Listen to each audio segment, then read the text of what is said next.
Hi, I'm Matthew from Konduko and I'm going to talk you through the principles of a Konduko Intelligent Trade Show.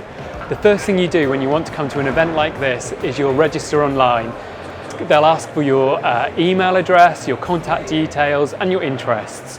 And once you've put all that information in, you'll get an email with what to do next. When you actually get to the venue itself, you'll get to a registration area that looks similar to this with these kiosks in. And all you do is get your phone that's got that email from the organiser on and you'll scan it like so.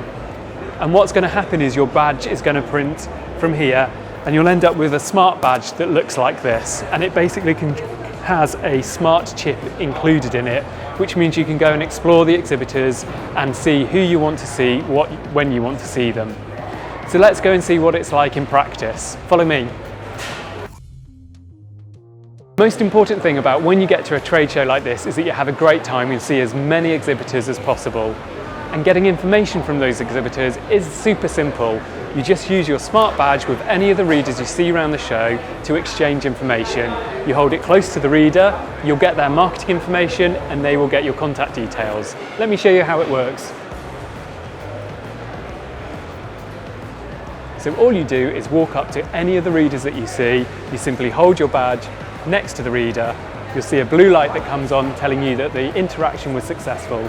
So right then, I've got their marketing materials and they've got my contact details if they want to contact me at any time in the future. So now go and have a great show.